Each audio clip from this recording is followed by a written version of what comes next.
aleikum, hoqë si qëndron e Yuselieti ndaj grupeve të devijuara, në interpretim të ujit të emrave të cilësive të Allahut, si për shembull Esharit, Maturidit dhe grupet e tjera të ngjashme.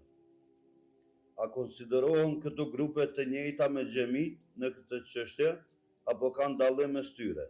Gjithashtu, si qëndron çështja ndaj atyre që bëjnë tekfir bilumum ndaj këtyre grupeve pa bërë dallim mes individ. Aleikum assalam wa rahmatullahi wa barakatuh.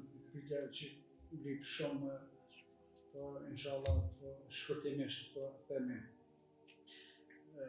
Elusineti normal i llogarit të devijuara të gjitha grupet të cilat nuk janë elusinet.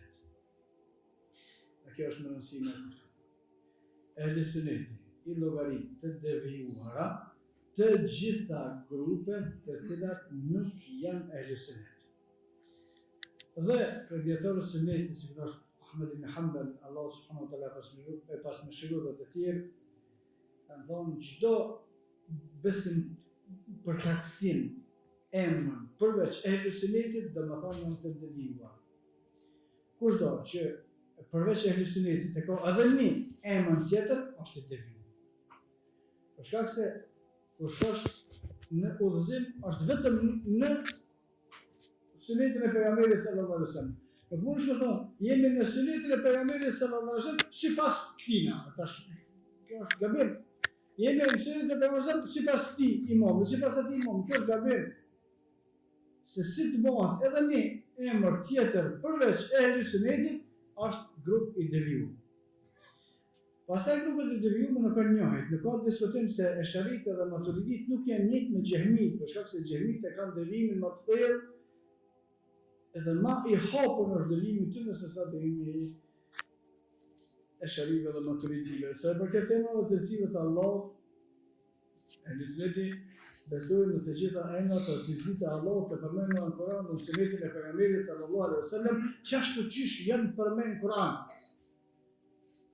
Por, pa e njohur realitetin e tyre, për shkak se realitetin e tyre nuk e njohim na. Allah subhanahu wa taala qëndron bjash, çish qëndron na nuk e dim. Allah subhanahu wa taala ka dorë, çish ka dorë na nuk e dim.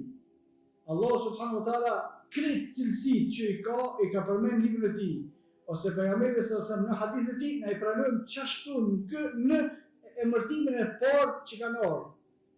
Por realitetin e tyre na nuk e dim. Për shkak se nuk është më aftësinë tonë as nuk është që na ka lajmëruar neve Allahu subhanahu wa taala në librin e tij se pejgamberi sallallahu alaihi wasallam në hadithin e tij, na dim që Allahu zbret në qiellin e dunjos, por ne nuk e dim çu zbret, se nuk e dim, nuk ka shpjegim për librin e Allahut ose sunetin e pejgamberit sallallahu alaihi wasallam të tillë. Nuk i shtremojmë cilësitë e Allahut, as nuk i përgjasojmë, as nuk i mohojmë, as një gjë prej menimeve tona, vetëm se që ashtu që shkruan në hadith. Pastaj, dietarët e sunetit në gjykimin e tyre rrim vetëm që kanë gjykuar dietarët e sunetit, na s'kem gjykim tonë. Na s'kem gjykim tonë për ata, na e mbështesim gjykimin e dietarëve të sunetit për gjithë secilin prej tyre. Pastaj ata të cilët lutën me botë fiu do për lutje që s'kan as liturë as kurrë hiç të vdeshme. Në çështjet e fesë normal se na këtë çështje e kundërshtojmë edhe spajtojmë me ato punë. Për shkak se çështjet e gjykimit janë çështje të rënda, sidomos çështjet e gjykimit me tekfir janë çështje më të rënda, pastaj janë çështjet e fesë, edhe ne jemi në rrugën që ka nisë dietar që mund para neve, wallahu a'lam.